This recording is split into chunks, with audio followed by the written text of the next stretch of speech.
Hello, everyone. This is The Lock, and this is the Skeptic Wars podcast where I talk about some of my favorite stories on the Skeptic Wars blog from this past week. Alright, first story up to talk about is Psychic claims she burned the money, and this is from Courthouse News Services, and a psychic or spiritual guide, whatever she's calling herself, it doesn't really matter, um, apparently defrauded a Florida woman of nearly $10,000, and this psychic is claiming that she um burned the money at a church. Um, Honestly, there's some people who saying that it's probably BS and that the psychic did not actually burn this money. And even if she did, she not only well, she did commit a crime. I mean, first of all, she's defrauded a woman who was in a emotional state. She was recovering from a divorce and death of close family members, and basically this psychic um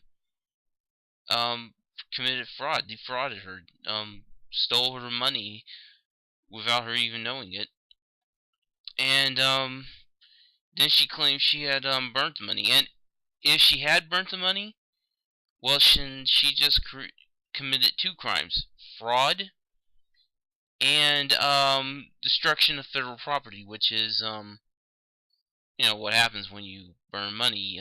When you destroy money, you're destroying federal property, and that's a crime. That's actually a very serious crime.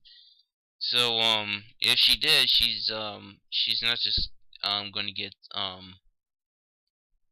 in trouble with the local authorities and the state authorities. She's going to get in trouble with the United States Treasury as well. For her sake, she better be lying about it, because she can get into some even more serious trouble if she really did burn that money. All right, next one. Healthy buzzwords like gluten and whole grain trick consumers into buying unhealthy products. Study. And this is from the New York Daily Times, and it's basically article about how food marketers are putting health words on their product labels, and how consumers like you and me are buying this stuff. But as it turns out, because we think that the stuff's healthier for you, but as it turns out, you know labels like gluten-free and whole grain are they're pretty much useless, especially gluten-free, unless you have like Crohn's disease or celiac disease. I mean, then it is something you need, but otherwise for the rest of us, gluten-free is useless. Um, but these products like gluten-free, antioxidant, whole grain, which are sometimes on food products, um, they trick people into buying a product that they think's going to be healthy for them, and as it turns out, it's not healthy for them. It's it's not good for them. So you know, I guess food companies are just using our own ignorance into tricking us into buying stuff that we think is going to be good for them because it's got this word on it, and you know and it's not good for us, and so we're basically being scammed a little bit, actually scammed a lot. All right. Arizona lawmaker calls hearing to address concerns over weather changing chemtrails, and this is from the Raw story. And an Arizona lawmaker is having a hearing. I think they've already had the hearing, or town hall meeting or something like that, to address something about address chemtrails, which are imaginary chemicals that are sprayed from airplanes. And chemtrails, as everybody knows, except for maybe people who have some mental health issues, are not real. Chemtrails are not real. But apparently, this State Senator Kelly Ward, is called for a public meeting in Kingman, Arizona, over these imaginary things, over these imaginary chemtrails. And honestly,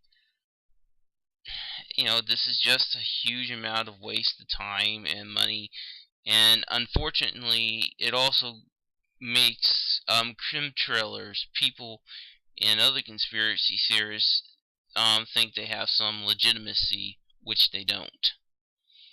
Alright, next one. Little girl getting kicked out of KFC was reportedly a hoax, and this is from Gawker, and apparently, as we all know, a little girl, but who had been attacked by her grandfather's pit bull, apparently a few weeks earlier. I'm thinking, I believe, but and had gone to KFC. Her grandmother was claiming that they were kicked out because of her appearance, and as it turns out, it was a huge hoax, and that it was pretty much a scam, actually, to get KFC to donate money in order to pay for the little girl's plastic surgery. And KFC did donate money. They donated $30,000, and KFC isn't going to ask for the money back. I've actually read that they're not going to ask for the money back. They're just going to donate the money, and that's it, which is probably the best thing for them to do. But the problem is, this might make other people who have health problems think that they can go to places like KFC and other um, fast food restaurants and think they can do the same thing in order to extort money from them. And it's a good thing that KFC is going to give them the money anyways, that they're not going to just back out. Now, though, it's been revealed to be a huge hoax, and let's face it, a scam, really. And it's it's tragic. It's sad that this little girl has to go through this, and it's actually pretty sad that her family, or at least her grandmother, feels that they have to do this. I mean, shouldn't they I mean, shouldn't we have the health care to give this little girl the surgery she needs to, well, be back to her normal self? I don't know. Well, I think so. Alright, this one's from Galaxy Magazine. Yes, that's its actual name. It's India's health minister says promote Indian culture, not condoms, to prevent AIDS. And apparently, the India's Union Health Minister, Dr. Hash Vardhan, says he would like the government to focus on promoting integrity of sexual relationships between a husband and wife, which is part of the Indian culture, was to create awareness about HIV and AIDS rather than, promote usage of condoms. Um, this is very stupid.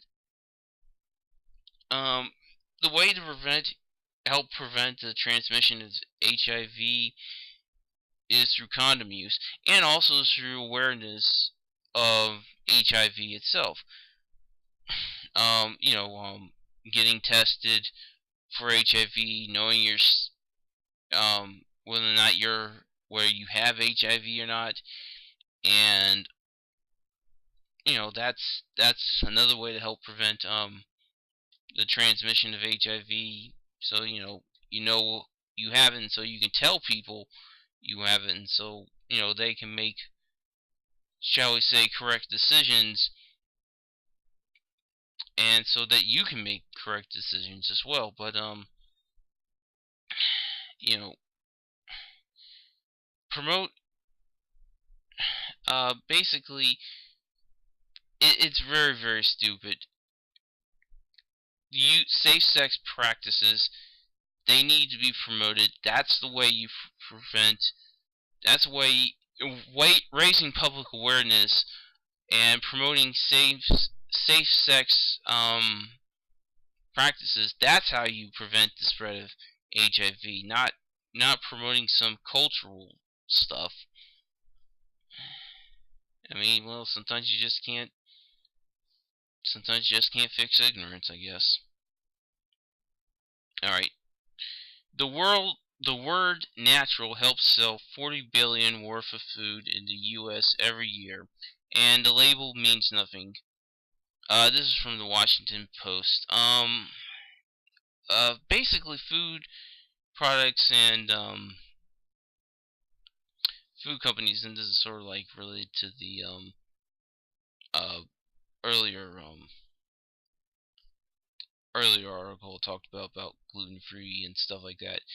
Basically, the word natural, like you oftentimes see the word natural on all sorts of food products like breads and maybe ice cream and stuff like that. Um, the label itself is it's pretty much a meaningless label. I mean, there's no more nutritional value from something with the word natural on it than there is from something without the word natural. I mean, like if I was eating some crackers, it wouldn't really matter if one was natural and one wasn't. I mean, it's it's pretty much a useless label. I mean, it may have a different taste to it, but you know, you know, it's pretty much just a meaningless label. I mean, it's just pretty much the word natural is just a selling point. It means absolutely nothing. It's sort of like with label like organic. It's essentially just a label and it means nothing. What really is meaningful are the nutritional facts. That's what means something. And what's in it, like if it's got nuts or something in it that person might be allergic to. But really, what means something is the nutritional facts, not the natural stuff or anything like that. All right, final story, and this one's been making headlines around the skeptics. Is Seralini GMO study republished? This is by Stephen Novella from Neurologica blog, and the as we all know, as many of you probably know, the Seralini, whatever it's called, study about the Roundup, about Roundup herbicide and Roundup tolerant genetically modified maize. It was republished, and I should remind you that it was only republished. It was not peer reviewed. If this thing was and peer-reviewed again, it might not have gotten republished. A few things in it were removed, such as the propaganda photos of the rats, I should say. I shouldn't say just photos of the rats, just I should say propaganda photos, because that's what they were used for. And the journal that they were republished in is a open access journal, and some of the things it's published have been in question. It appears to be more of a anti have some anti-GMO stances to it, and you know, and basically the study itself. Remember, it was republished. It has not been peer reviewed, and so it's about as valid now as it was when it was formally retracted. Actually, no, I should correct myself. It wasn't even valid even before it was formally retracted. It was invalid when other people actually peer reviewed it after it had been published and said it's nothing more than a piece of dog poop. And you know,